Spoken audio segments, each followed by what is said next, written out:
Welcome to this first episode of Snapshots from Australia Together.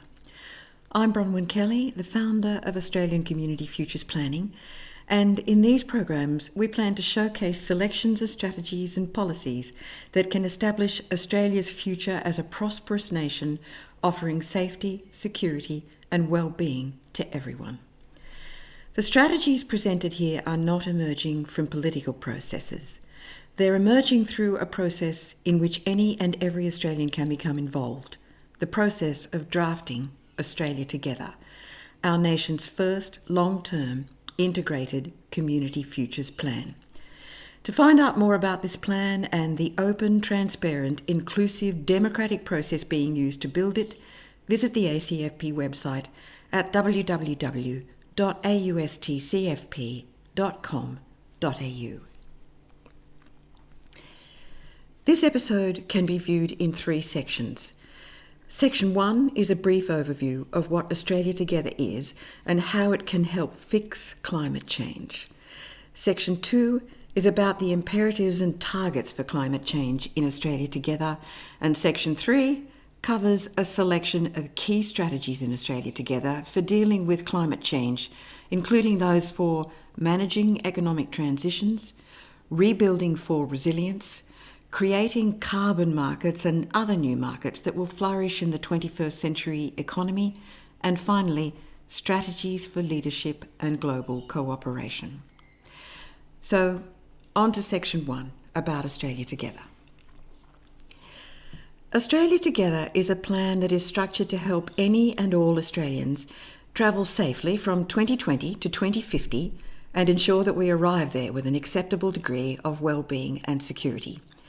It is a plan being developed by Australians for Australians with the assistance of Australian Community Futures Planning.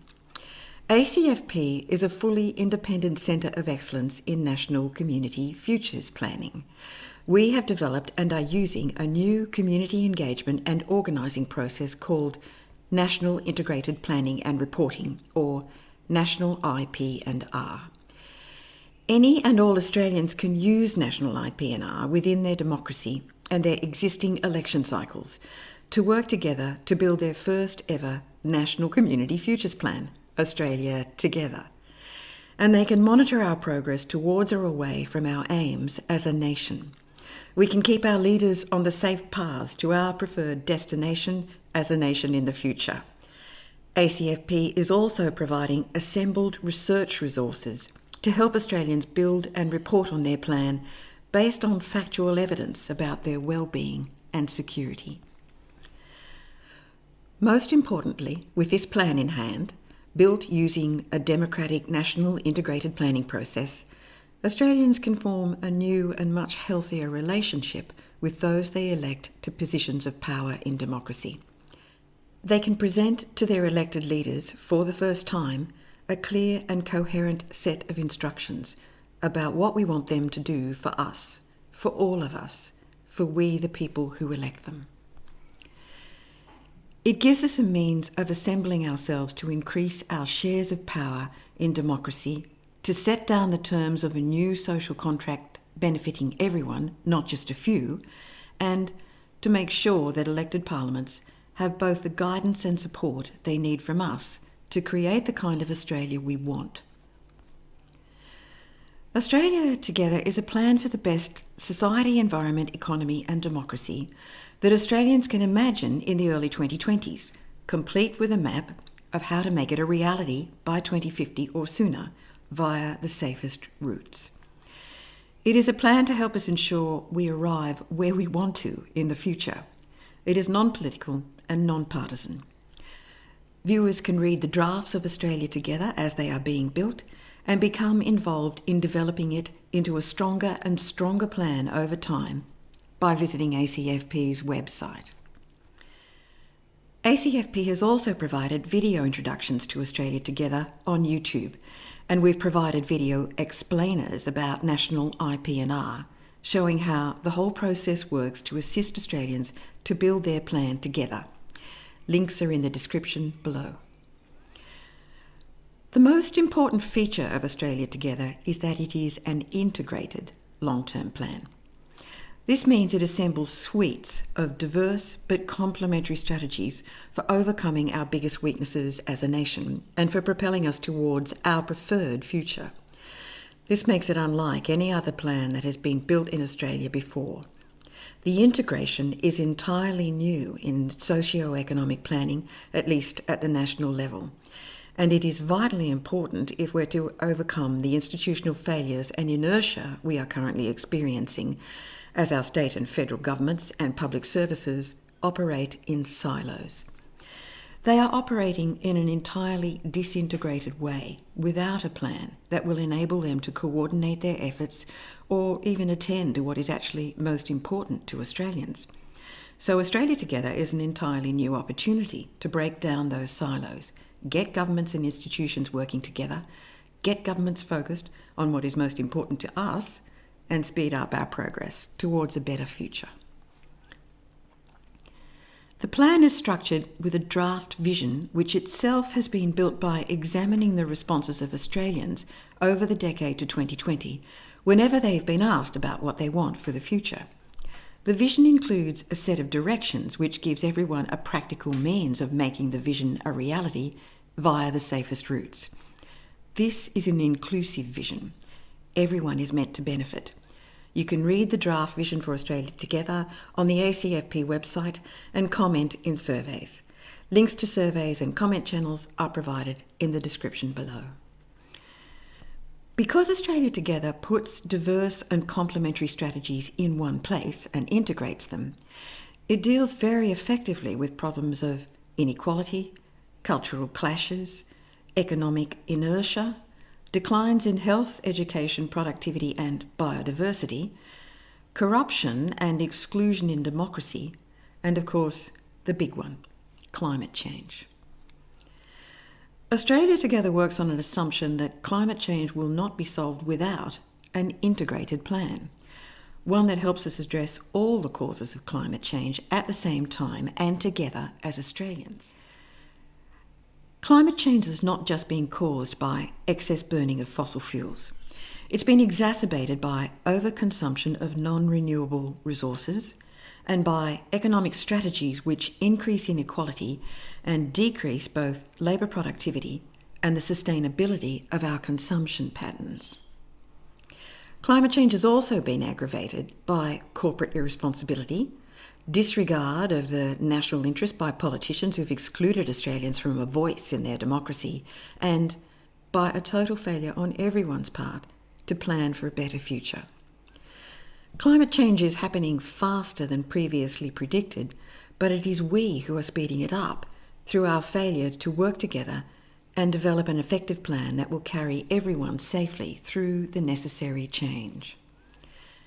At ACFP, we've been working to develop a new process that Australians can use to build that plan for safe travel through the climate change challenge. That process is called National Integrated Planning and Reporting, and we've begun to apply the process and test it by using it to build what we call starting drafts of Australia Together. Already, a strong set of diverse but complementary strategies is emerging as capable of helping Australia solve climate change by 2033. Australia, every other country, and the planet are all in serious trouble due to climate change. But we can fix it if Australia plays a fair part with other nations.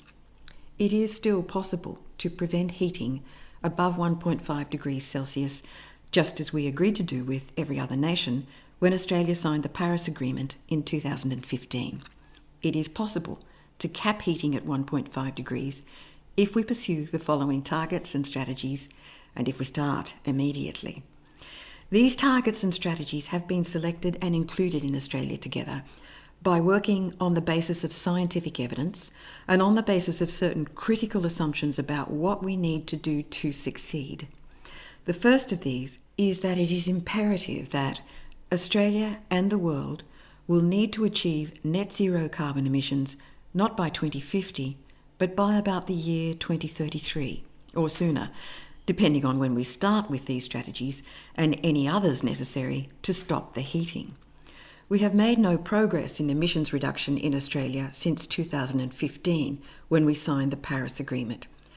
With the exception of the 2020 year, which saw a sizable drop in Australia's carbon emissions due to the COVID-19 lockdowns, a drop we may expect to disappear when the pandemic is over, our domestic emission trends have remained generally flat, reducing by only 1.7% in total between 2015 and 2019.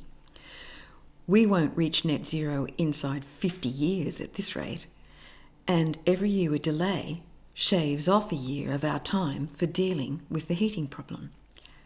A second imperative is that if we are to honour our commitment in Paris, we will need to ensure that Australia does not exceed a total carbon budget of about 3.5 billion tonnes of greenhouse gas emissions. In other words, we will have to achieve net zero without emitting more than this total tonnage of carbon between 2020 and 2033. I will explain how this total tonnage limit of 3.5 billion tonnes has come about as we move through the strategies, but for the moment it is important to note that the whole object of the exercise here is to get the heating to stop. We won't do that if we insist on emitting more than a fair share of what's left of the world's safe limit of carbon emissions. In its 2021 report on the physical science basis for global heating, the Intergovernmental Panel on Climate Change has calculated that the safe limit of total emissions from 2020 onwards to give the world a 67% chance of staying below 1.5 degrees of heating is 400 billion tonnes. That's the upper limit of what the whole world can emit in carbon if we wish to give ourselves a 67% chance of capping heating at 1.5 degrees. For Australia's purposes, however, a 67% chance of stopping the heating is not the best basis for a plan for a number of socio-economic reasons, not least of which is that if temperatures rise by more than 1.5 degrees, the cost of dealing with climate change impacts becomes so big that it significantly exceeds the cost of preventing the heating in the first place. This is a big problem for countries with small populations like Australia relative to their land area and their potential resource losses, particularly water and soil productivity for agriculture. This ratio means that the cost per capita in Australia of failure to meet the temperature targets is one of the highest in the world. And if we look at the picture of the total cost associated with failure to prevent heating, there is no good news there either.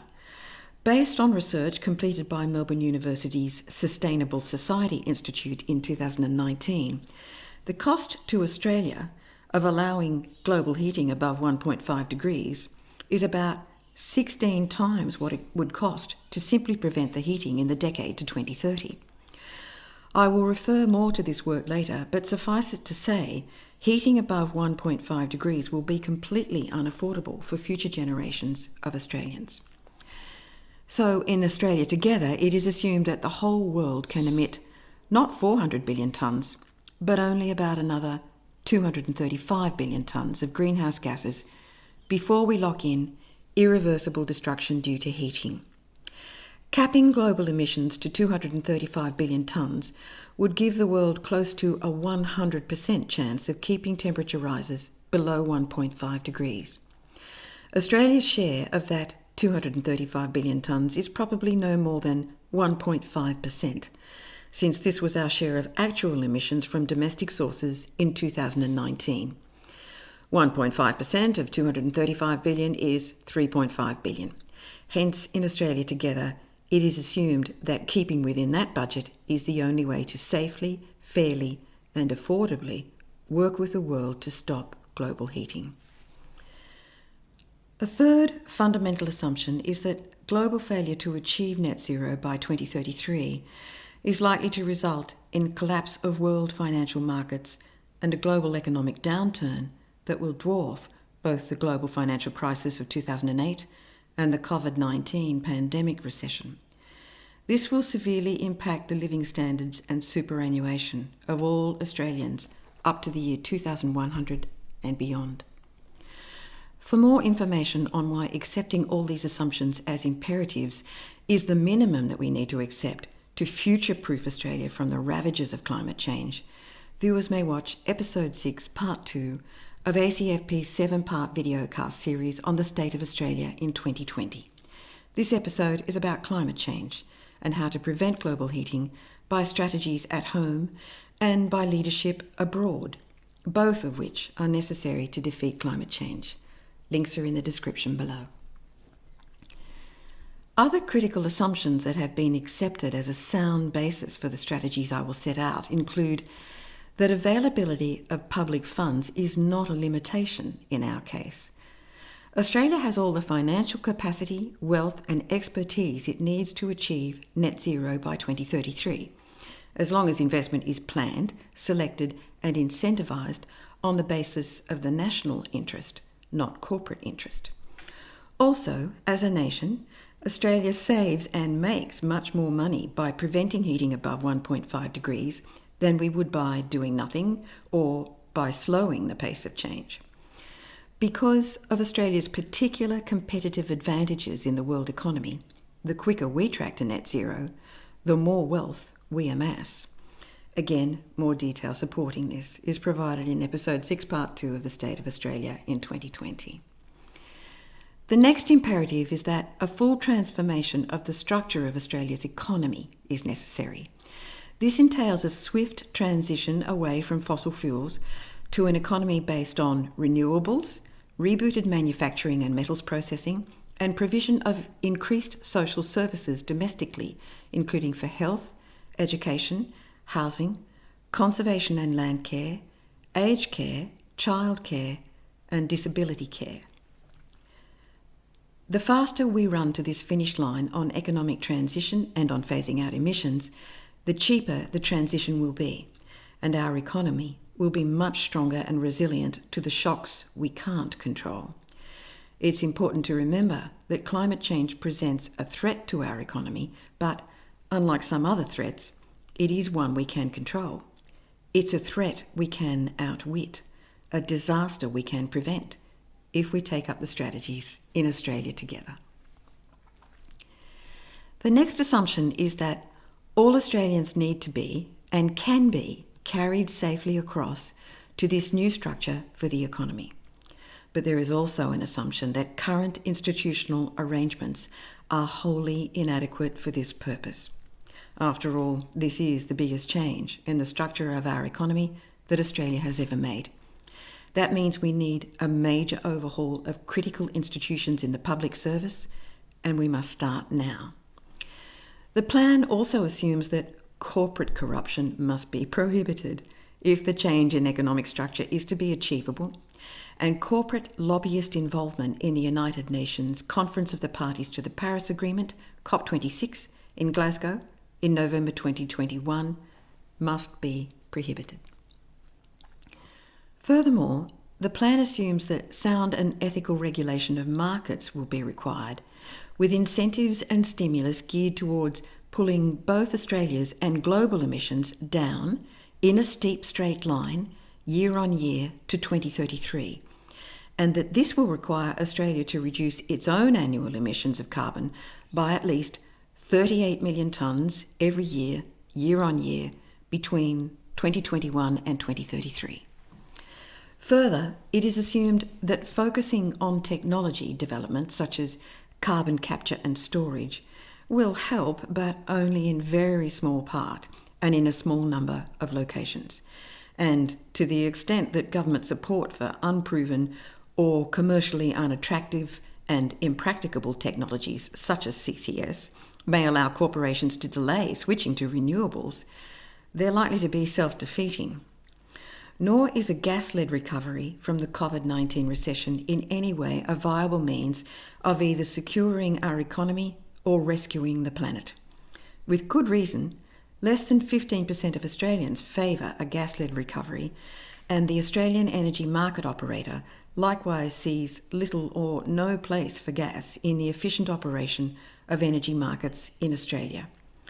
New gas developments are fully antithetical to achieving a target of net zero emissions. And for a multitude of reasons, new emissions reduction technologies, although they may be applicable in certain circumstances, cannot be relied on at all as a viable strategy for achieving net zero.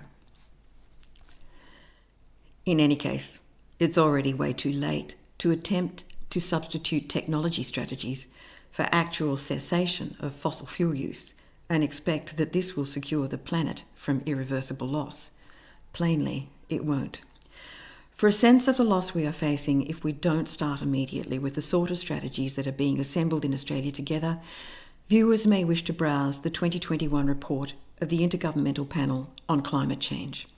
In formulating suites of strategies for climate change in Australia Together, ACFP has relied on sound scientific data in this and earlier IPCC reports. Finally, the strategies in Australia Together for fixing climate change are being selected to ensure we meet certain essential targets. These targets have been derived based on the science in the IPCC reports, and they have been embedded in Australia Together as the minimum necessary to achieve the vision. This means they're fundamental to the safety, well-being and security of every Australian. Viewers should understand that Australia Together is a map through time to a safe destination by 2050 or sooner. So every target and strategy has a map reference number to make it easy to follow. You can find the full detail about each of these targets and strategies in Australia Together by searching using the map reference number or a keyword search. The colour coding system also provides guidance as to where you can find a target or strategy in the plan that is of interest to you. Key targets for the purpose of fixing climate change are a target for Australia to emit no more than 3.5 billion tonnes of carbon to the atmosphere from 2020 onwards, and to reach net zero by 2033 without having exceeded that 3.5 billion tonne budget of emissions. This is a target for domestic emissions and excludes emissions from exports. This does not mean that emissions from exports can increase. They're to be eliminated too, but by strategies aimed at substituting carbon-intensive exports like coal or aluminium made using coal for other exports made through 100% renewable energy. The second target required to ensure Australia does not exceed a carbon budget of 3.5 billion tonnes is to achieve, by the 2030 year, a 79% reduction of annual emissions compared to the total load we emitted in 2019, and to reach that reduction target by even drops of approximately 38 million tonnes in loads emitted each year, year on year, or in whatever pattern may be organised to ensure that Australia stays permanently within the carbon budget of 3.5 billion tonnes. A third target is to eliminate fossil fuel subsidies by 2025. These funds need to be shifted to use in emissions abatement and safe passage for Australians to the new economy. The next two targets are to convert Australia's energy supplies entirely to renewable sources by no later than 2030, and to ensure the full uptake of renewable energy by the various sectors of transport, agriculture, commerce and industry. This is a target for elimination of oil use and at least the vast majority of gas, or all gas except possibly hydrogen, if no genuine offsets are found. And the last target is essentially to restructure the Australian economy by 2030, at least from the point of view of energy sources and energy-intensive exports. This means elimination of fossil fuel use and replacement of carbon-intensive exports with new developments in mining, metals processing, agriculture, and carbon credits trading. In effect, this is a target to make Australia a renewable energy superpower. This particular target does not describe the full nature of the restructure of Australia's economy that will be necessary to steer Australia safely through the climate crisis. Other restructures will be necessary in services in the domestic market. These will be the subject of a forthcoming snapshot from Australia Together on strategies for full employment with a social safety net. These targets may be added to over time. So, with these targets in mind, let's look at some of the strategies for helping Australia beat the challenge of climate change and do so fairly and affordably and in accordance with the imperatives I've just listed. These strategies are selected and integrated so that they can operate efficiently to help Australia to, first, manage the necessary transitions in our economy, second, rebuild vital national assets and infrastructure and establish resilience and preparedness for future shocks, third, create markets that will flourish in the 21st century global economy, and fourth, shift the nation onto the necessary footing of global cooperation and leadership.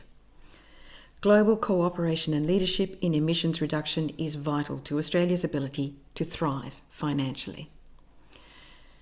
In effect, these strategies are being designed to create the best conditions in markets and a sufficient degree of publicly funded stimulus to allow us to embed the most efficient public and private sector contributions to the economic restructure, and at the same time, to ensure returns to Australians from whatever is invested in all this by taxpayers.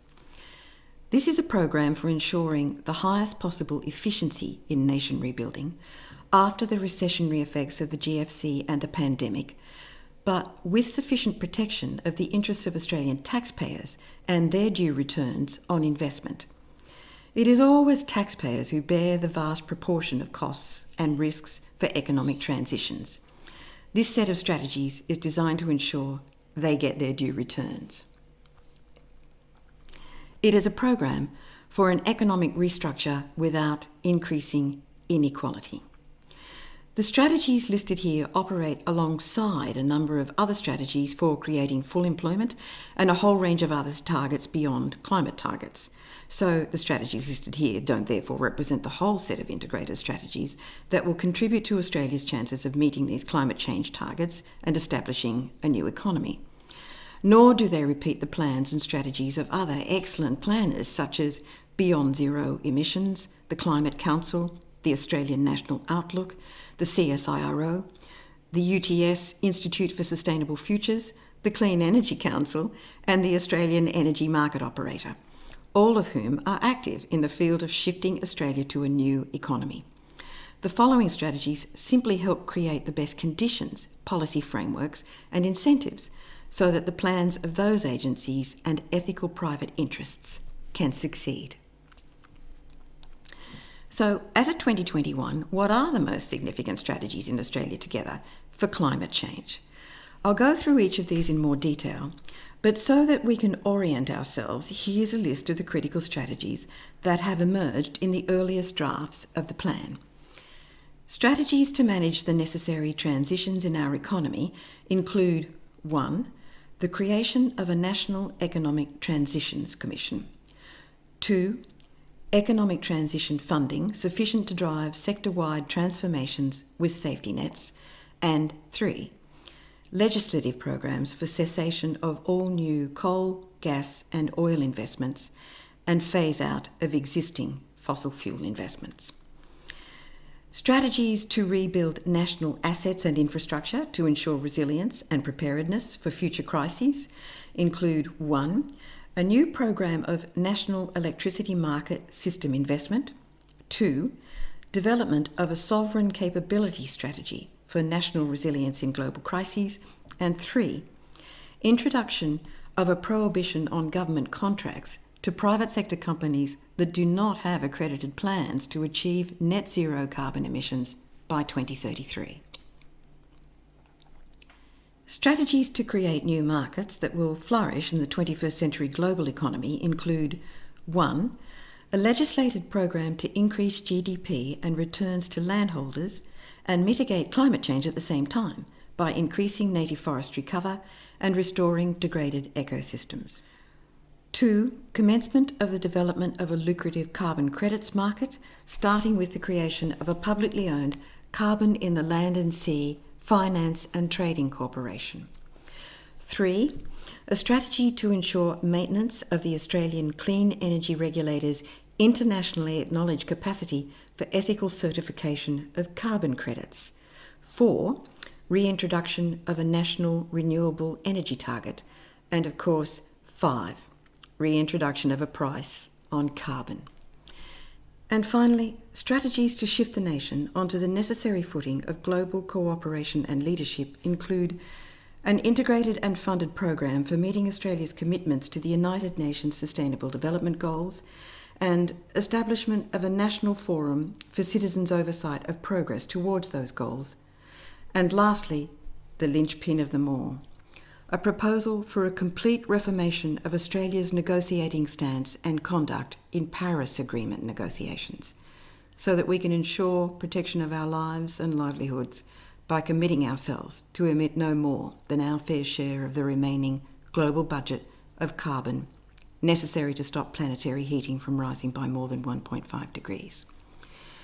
This is just a small selection of strategies emerging in Australia together that underpin our chances of arriving safely in 2050 with an acceptable degree of well-being and security in the face of climate change. But they are significant in their capacity to underpin the transition efforts of others. There is a high likelihood that unless we fill these policy gaps, the strategies of all those other players will fail. So it's worth having a brief look at how they can work and how they fill the gaps in our current policy framework. Starting with those strategies for managing economic transitions, the proposal to establish a National Economic Transitions Commission is a centrepiece. This strategy acknowledges that globalisation of economies and other global forces such as climate change or pandemics or trade wars will, from time to time, deliver sector-wide shocks to Australia's economy. They are currently hitting our fossil fuel mining sector, our tertiary education sector, the tourism sector, and they have been incrementally impacting our manufacturing sector for some time. So the National Economic Transitions Commission is a new institution to identify the necessary shifts in response and then facilitate the shifts into or out of whatever sectors are being affected by the global shift. The Commission's role is to do this by any supportive means that ensure long-term viability for the economy itself and safety for affected Australians. The Commission would have a Charter of Independence with a statutory requirement to protect the national interest, first and foremost, in its advice and recommendations to parliaments. It would have a quadruple role in facilitating 1. Timely identification of impending sector-wide disruptions to our economy.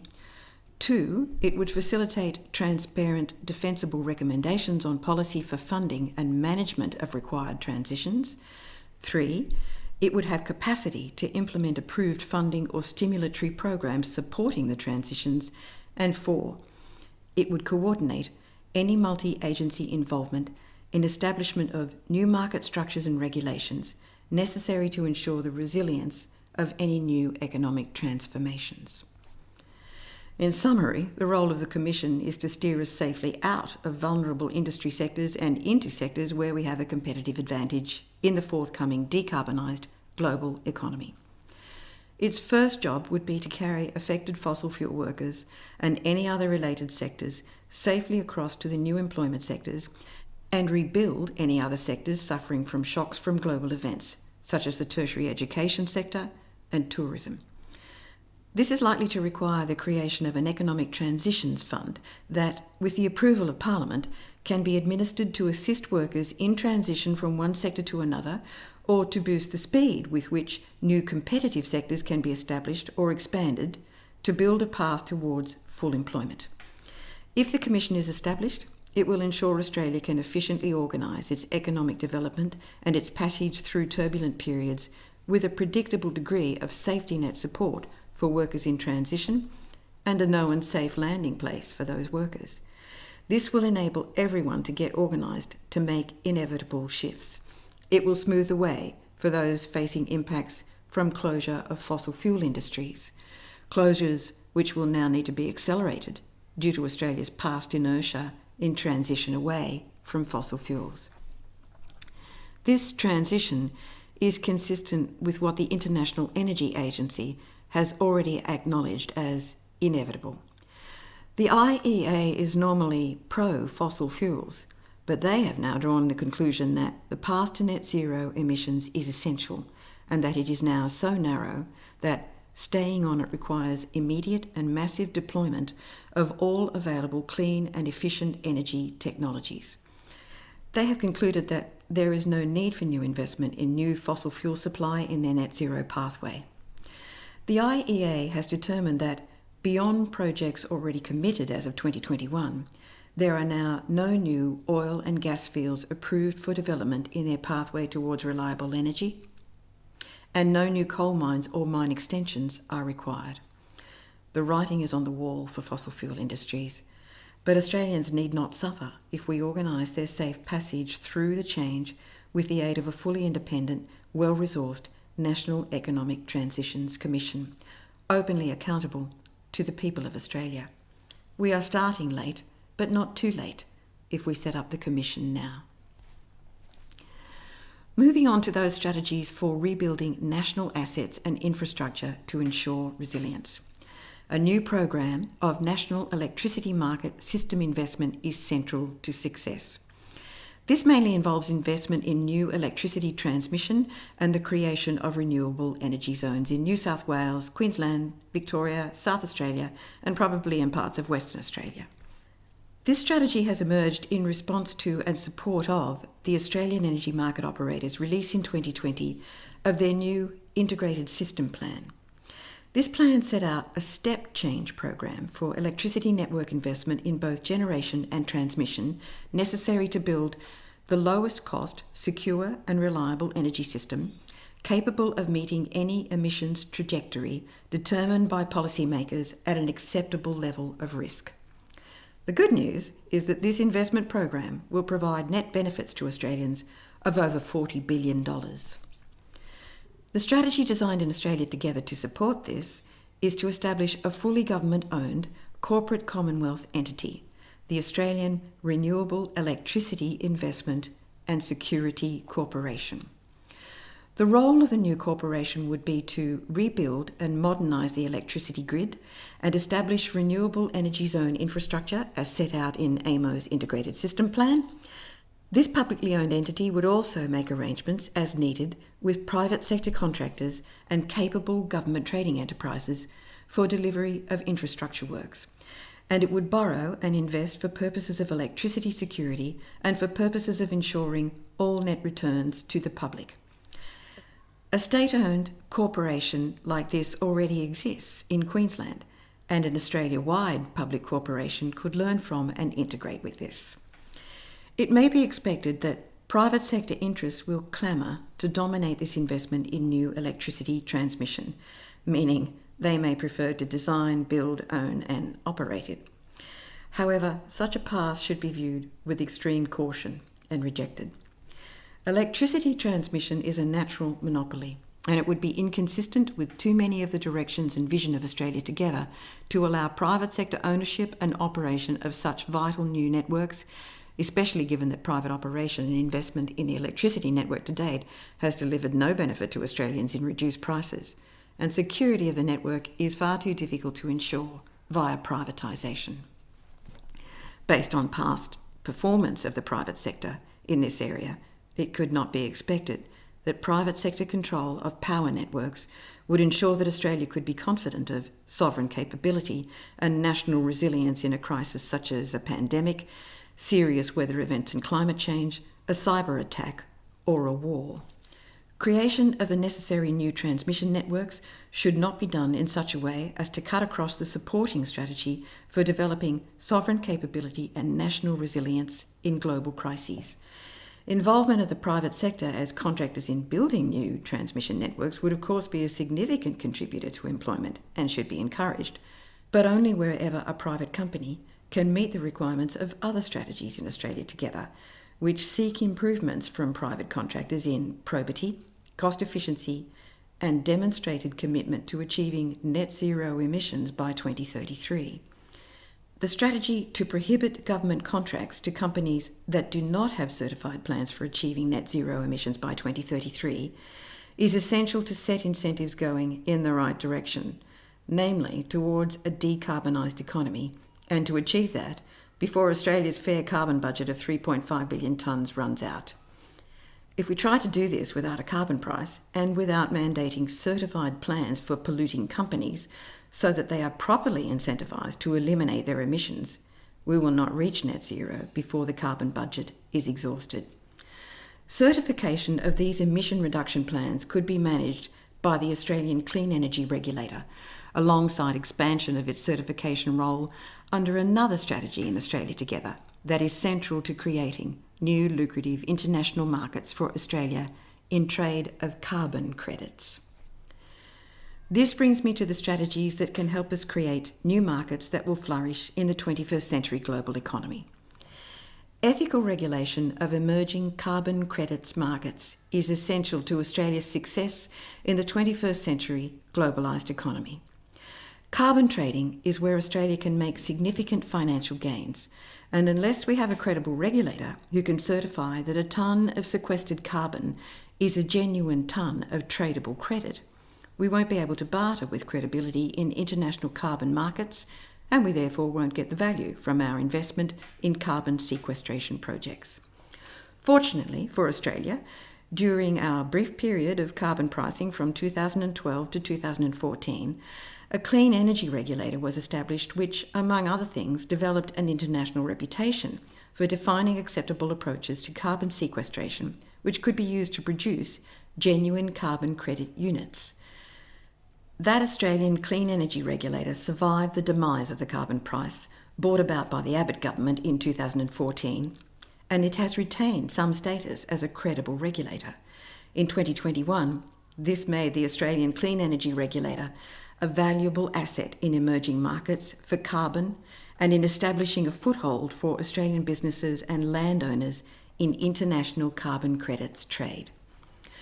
One big market that is ready for establishment in carbon trading is, of course, the one that can produce carbon credits by planting trees. Hence, Australia Together includes a strategy suggested by business leaders from the Australian National Outlook in 2019. This is a legislated program to increase GDP and returns to landholders and mitigate climate change at the same time by increasing native forestry cover and restoring degraded ecosystems, including through projects such as soil carbon. But this strategy needs at least 3 other large-scale strategies to ensure the fullest returns for Australia. It needs much more solid financial backing than the current Poultry Emissions Reduction Fund administered by the Australian government. The necessary backing can be delivered by establishment of a publicly owned Carbon in the Land and Sea Finance and Trading Corporation. A second strategy that would be highly effective is to reintroduce a renewable energy target. And of course, it needs a third strategy, to reintroduce a price on carbon.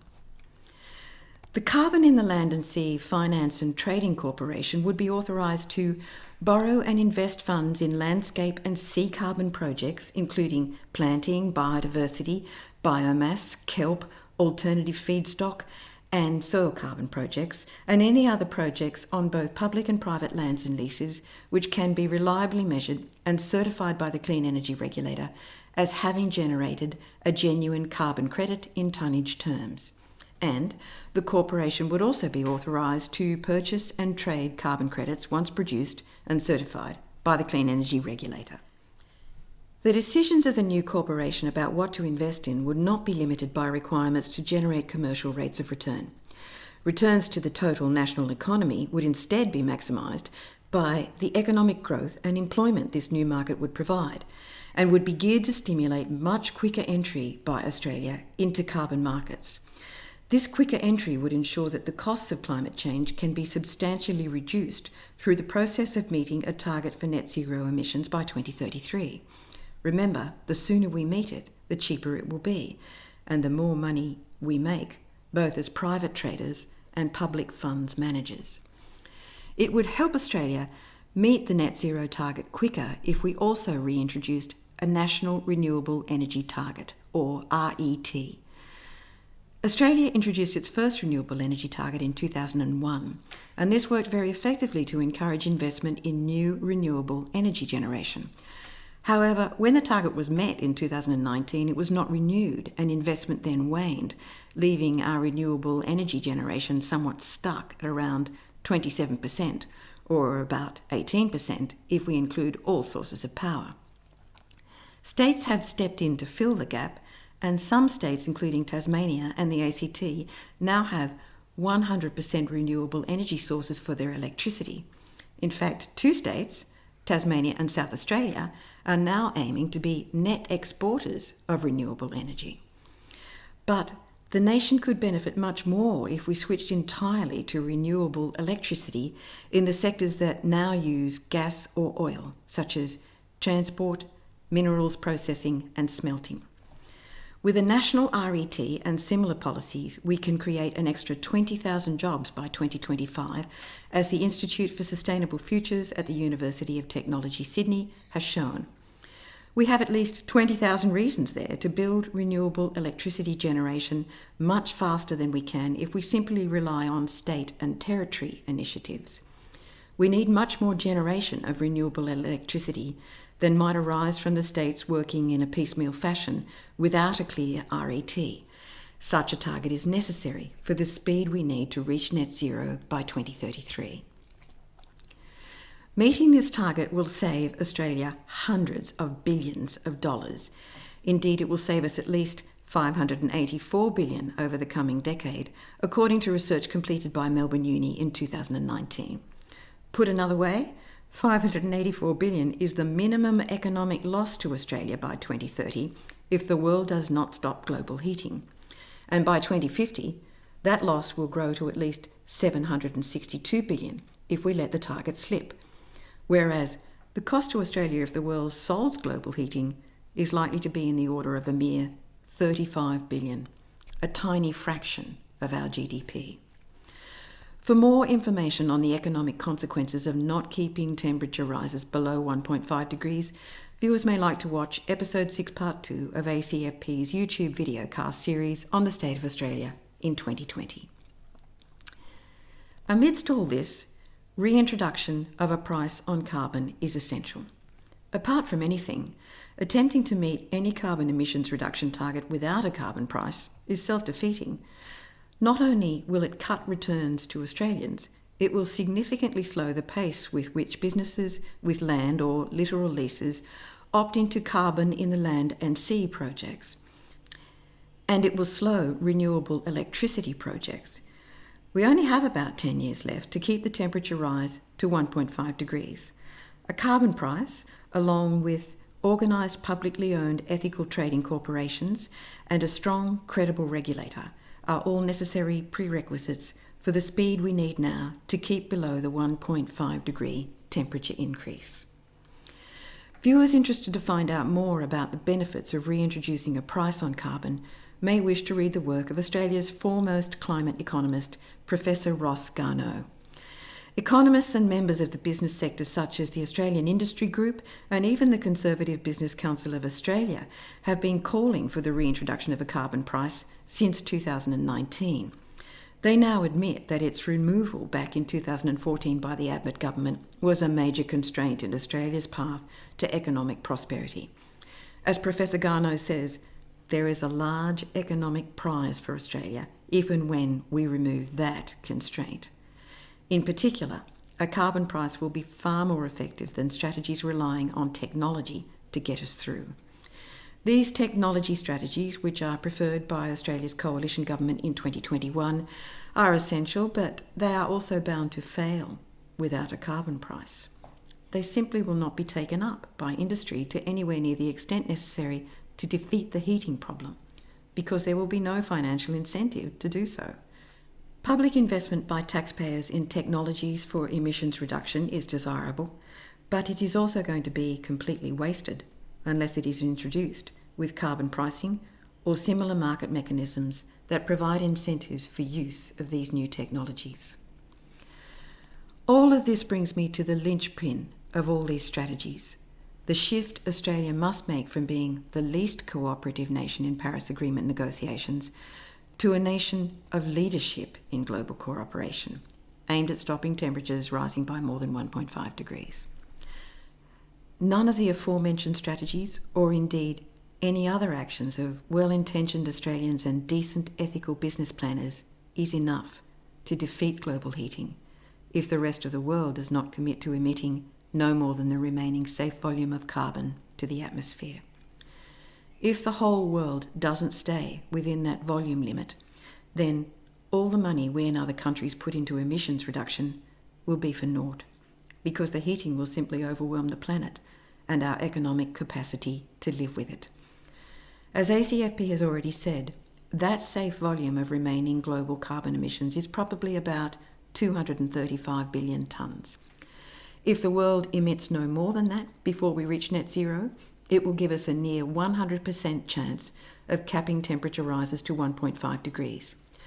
For Australia, there are remarkable advantages to committing to a complete turnaround in the way we engage with the rest of the world on climate change. There are so many advantages that it is remarkable that we have not yet insisted that the government make the switch. Instead, we have allowed ourselves and our politicians to be captured by vested corporate interests. We need to rescue ourselves from that. As Ross Garnaut has noted, Australia is more vulnerable than any other developed country to economic losses from climate change, and has more to gain than any other country from the world moving early to zero net emissions necessary for cessation of warming, and from full participation in the global transition to net zero emissions. We have every reason to fully reverse the whole way we have been going about securing a future for ourselves in the 21st century globalised economy. This reversal can be achieved by switching our negotiating stance and conduct in Paris Agreement negotiations. The stance should shift from one where we have been doing our darndest to withhold larger percentage reductions in our emissions, in other words, one where we sit back and do nothing, to one where we take the lead and offer up front a commitment to emit no more than a fair proportional share of the remaining safe load of global emissions, which, as I've already said, is about 235 billion tonnes. This means we should turn up to the 26th Conference of the Parties to the United Nations Framework Convention on Climate Change in Glasgow in November 2021 and propose a new global negotiation and cooperation framework, one that can meet the temperature targets of the Paris Agreement. Instead of each nation pledging percentage reductions in annual emissions, the approach here is for each nation to shift the basis of their pledges to one where they commit to stay within a ceiling for their emissions, a ceiling expressed as tonnes. That is, instead of offering to reduce emissions by percentages, they offer to stay within a maximum permitted load, never emitting more than that agreed ceiling. Each nation's ceiling would be determined using a pre-agreed formula, the basic assumption of which would be that the eventually agreed emissions loads from each individual country would not add up to more than the remaining safe load of global emissions, somewhere around 235 billion tonnes. This shift in the basis of negotiations is necessary because the current basis, using percentage reductions, is bound to fail the temperature targets and therefore will cost each and every nation more than they will ever gain by sticking with the old percentage reduction approach. The new suggested framework will involve abandoning the easily escapable and plainly unsuccessful framework that has so far relied on each nation's willingness to make voluntary pledges of percentage reductions of annual emissions. This voluntary pledging approach was successful in encouraging countries into the Paris Agreement in 2015, but for a number of reasons it will not be successful in achieving the temperature targets, and as such has now outlived its usefulness. Apart from anything, the percentage reduction approach gives each country no idea of whether there will be sufficient support for them to meet the targets, and no idea of the benefits of the mutual cooperation that can only arise from mapping out a plan where every country can see the upper limit of what will be expected from them, and what support they will get as they plan their way to capping emissions at the ceiling, if they're not a developed country, or what support they will be asked to give if they are a developed country. The missing piece of the necessary mapped out plan is the tonnage limit for emissions. This is a target that is not yet the centre of the negotiations, and until it becomes the centre, until it replaces the current target, which is still being expressed as net zero emissions by a date that ignores the reality of the necessary limits on the total tonnages, we will not reach net zero before the high temperatures are locked in. Nobody wins if we fail on the temperature target. For this reason, the conference organisers should be receptive to this alternative approach, and because we have so much to gain from it, Australia should lead this new approach by proposing a motion to the Glasgow conference. That motion could run along the following lines. Australia proposes that a new basis of negotiation within the United Nations Framework Convention on Climate Change should be established to meet the temperature targets of the Paris Agreement, and that this should henceforth be based on pledges to stay permanently within specified total tonnage limits for emissions, such tonnage limits per country to be determined by the following formula. A predetermined budget of total global emissions necessary to ensure a near 100% probability of staying below 1.5 degrees Celsius, probably no more than 235 billion tonnes between 2020 and whenever net zero is reached by all countries, multiplied by B, the percentage of the total load of global carbon emitted by each country to the atmosphere in 2019. In Australia's case, this would be roughly equivalent to 235 billion tonnes multiplied by 1.5%, which is the approximate proportion of global emissions from domestic sources in Australia in 2019. If the formula were accepted, this would give Australia a final carbon budget of approximately 3.5 billion tonnes. This would mean that Australia could emit no more than 3.5 billion tonnes ever, which may seem harsh and difficult, given that if we keep emitting at the rate of around 500 million tonnes per annum as we are now, we will exhaust that budget in less than 7 years. But it is no harder for us than it would be for any other nation. For Australia, it is easier than most, and not at all unachievable, to stay within that budget and achieve net zero in about 12 years, if we start now. Imagine how we'd all feel if in 12 years we had got on top of climate change. It's worth the effort. We have time and money enough to do it, and the rewards will far outweigh the cost for Australia. In fact, it is by far the easiest and cheapest way to do things for every nation. Australia could boost its success in brokering for such a proposal if at the same time it offered to reinstate its support for contributions to the United Nations Green Climate Fund. In 2018, Prime Minister Scott Morrison announced over Talkback Radio that Australia would no longer, quote, tip money into that big climate fund, unquote. This is entirely inconsistent with our signature on the Paris Agreement, and it's now necessary to restore our nation's bona fides in financial commitments if we wish to reap the benefits that only come with keeping temperature rises within the 1.5 degree limit. Temperature rises above that will cost us far more than the small cost of reaching net zero before the global carbon budget is blown. In fact, it would not be an unreasonable or unethical negotiation tactic at this point if Australia were to leverage its position by saying openly that Australia will rejoin the Green Climate Fund if an environment of certainty can be created via a shift by the whole world into a new system of pledges proposed by Australia. That system being that everyone base their pledges on emitting no more than their fair shares of the total remaining safe global carbon budget.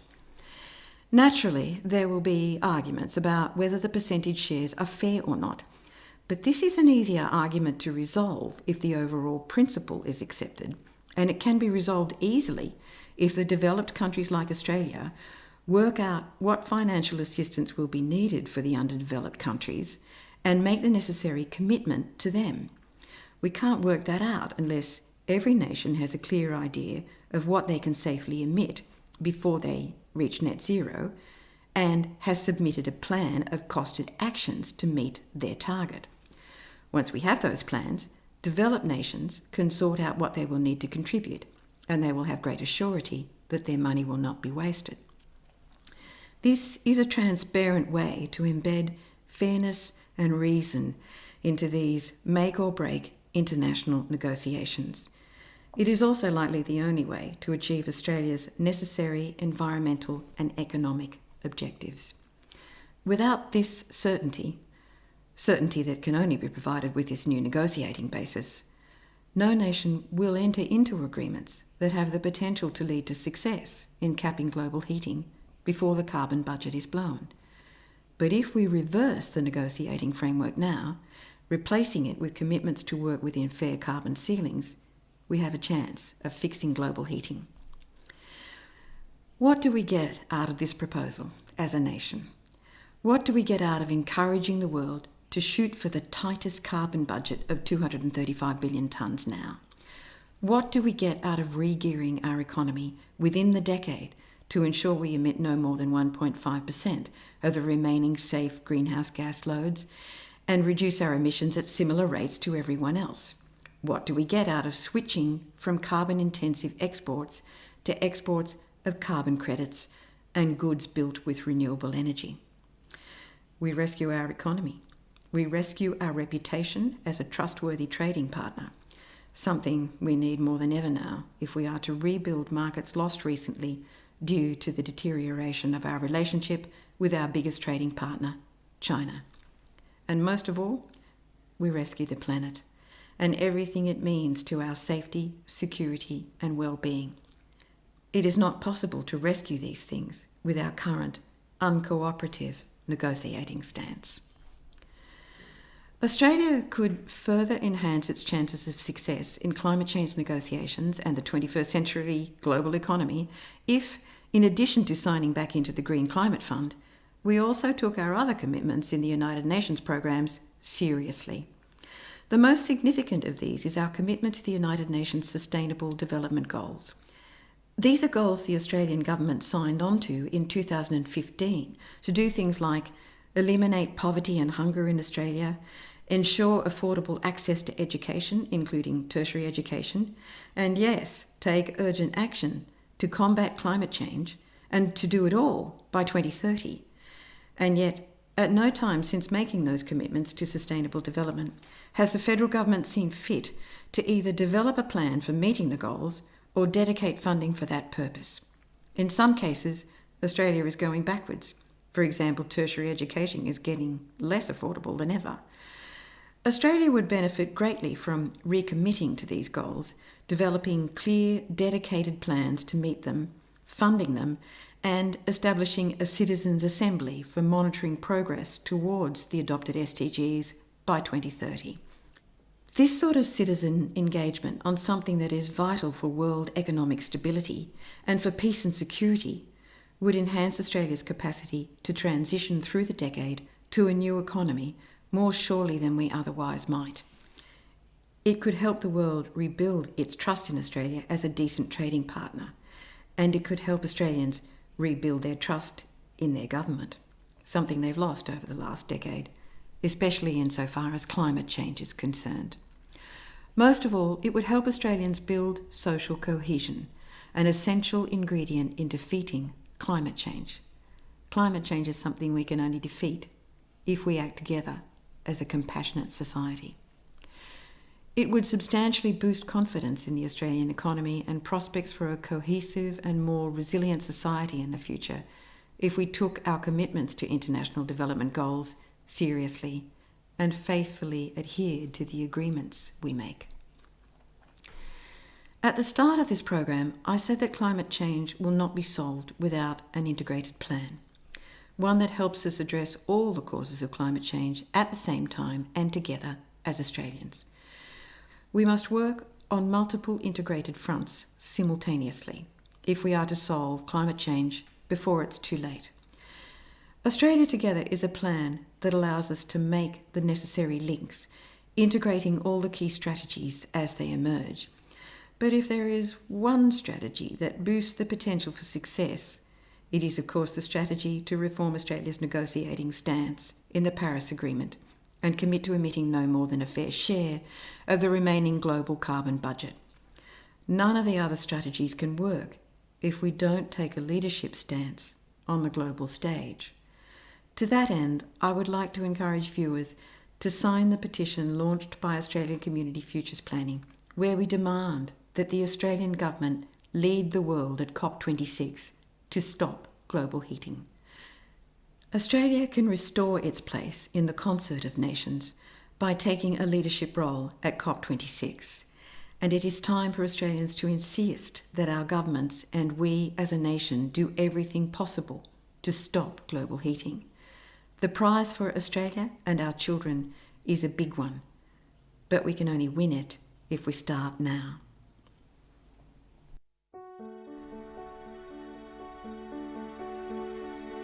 Links to the petition that Australia lead the world at COP26 to stop global heating are provided in the description below.